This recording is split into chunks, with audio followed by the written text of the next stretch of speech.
gonna make an Orzo risotto scampi, which is a lemon butter wine sauce. For the vegetables, I'm gonna use a shallot, an onion. No, that's not an onion. What is that? A lemon, a carrot, and celery to make up the bulk of. For grains, I'm using chickpea orzo because it's got protein in it, and risotto rice, 2 cloves garlic.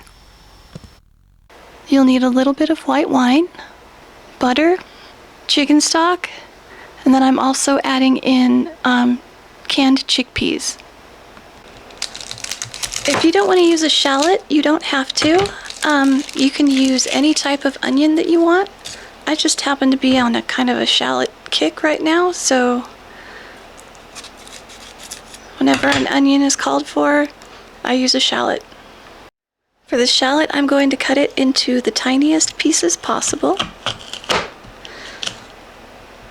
which is going to be less than ½ an inch per piece.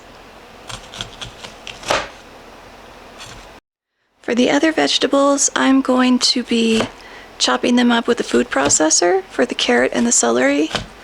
But every time I've tried to do that with a shallot in the food processor, the pieces end up coming out all different sizes. I don't know if it's the wrong shape or if there just isn't enough shallot in there for it to come out in pieces small enough. So I'm just going to cut it by hand. When I originally made this recipe, I thought it was a piccata recipe, which is still butter, wine, in a sauce. But in order to make it a piccata, according to Google, you have to add capers, and I'm not going to be adding capers in this time, so I think that makes it a scampi. I don't know if it matters either way because it's not going to be traditional since I'm trying to make it for a soft food diet, and I'm going to be sneaking in protein as many places as I can. I'm going to eat this with fish as my soft protein.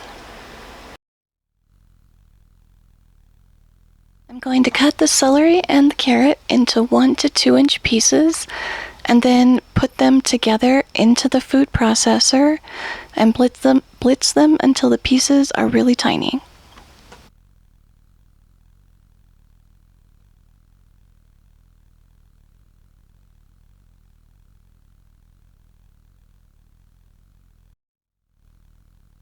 In a second pot, I'm going to put the chicken stock so it can start getting warm.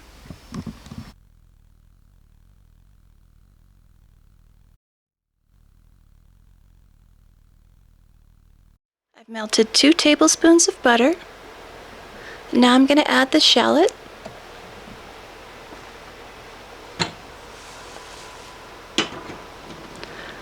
I'm also going to add a tablespoon of olive oil.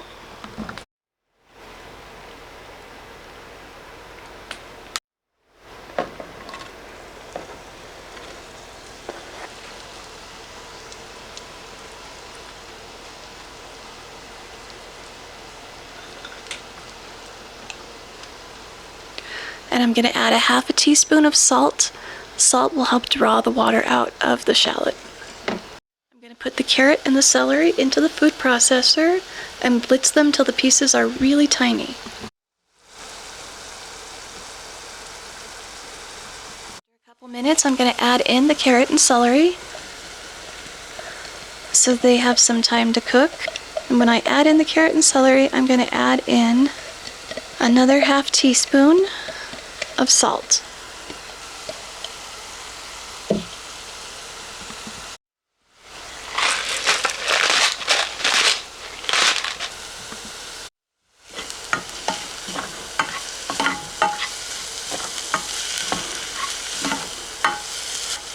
After another couple minutes, I'm going to add in 2 cloves of garlic that have been chopped up.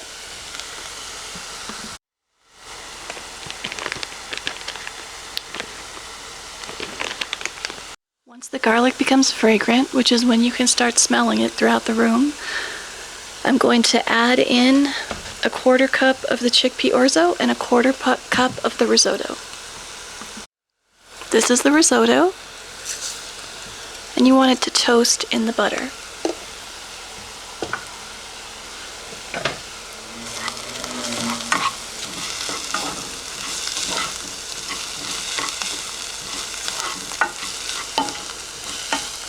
And when you see the risotto pieces start to look a little translucent,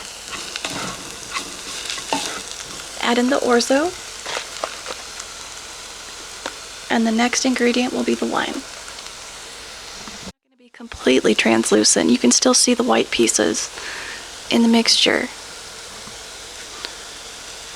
And I'm going to add in the chickpea orzo. And I would have just made this a risotto, but the chickpea orzo has good protein, and protein is one thing that I really wanted to make sure I was doing a good job getting lots of protein in. We need 1/2 cup of wine.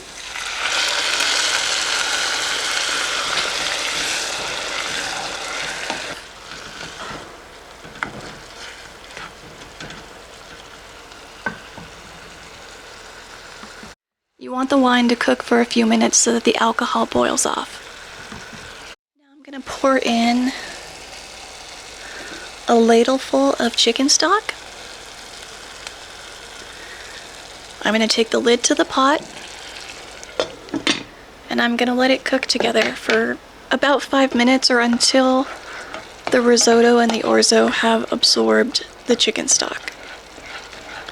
And we're going to slowly be adding in the chicken stock. This is how you make risotto get creamy. It takes a lot of time.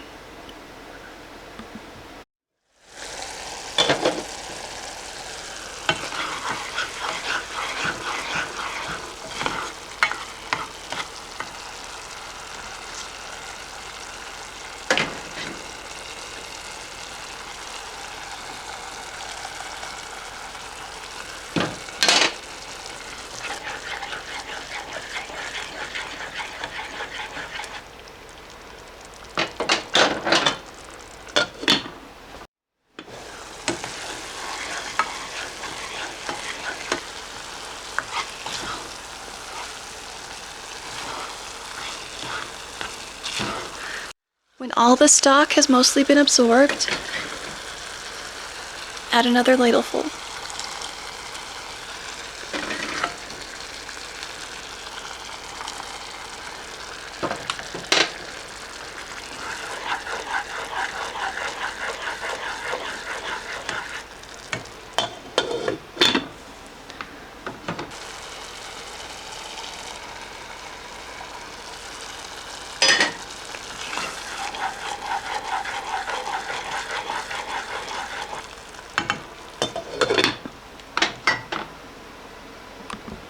While we're waiting for the stock to be absorbed, I'm going to take some of the rind off the lemon, the zest from the lemon. I'm going to drain and rinse the chickpeas and get a spoon so that I can taste the risotto and the orzo and see that they're cooked all the way through. I'm going to add in the chickpeas for extra protein, the juice of 1/2 a lemon and the zest from 1/2 a lemon.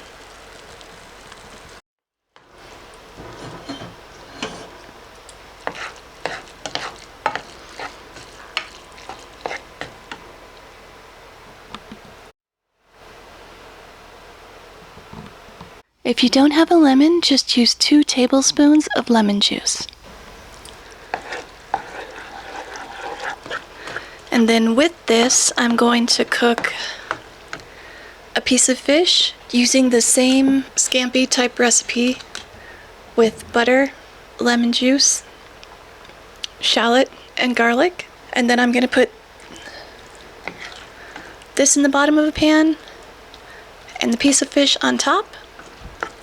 And that's going to be my meal for tonight.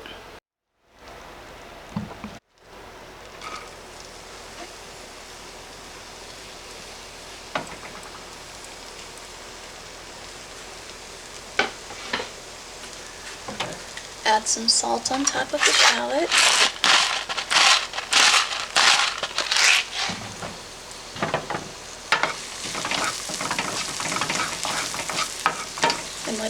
for a few minutes till it starts to become After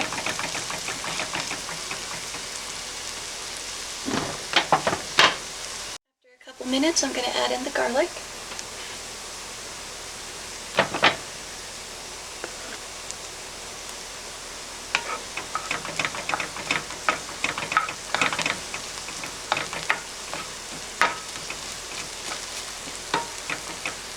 And then add in 2 tablespoons lemon juice and 2 tablespoons white wine.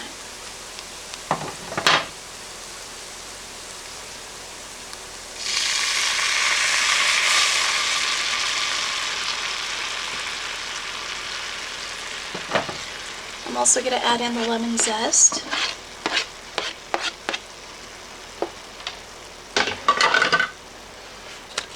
And then the fish fillet.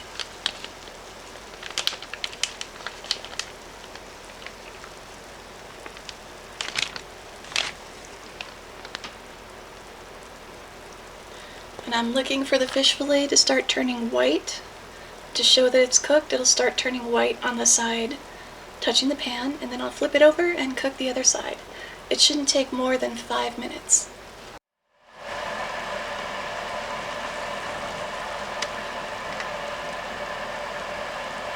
You can see the difference in the color. This is definitely white, underside is translucent.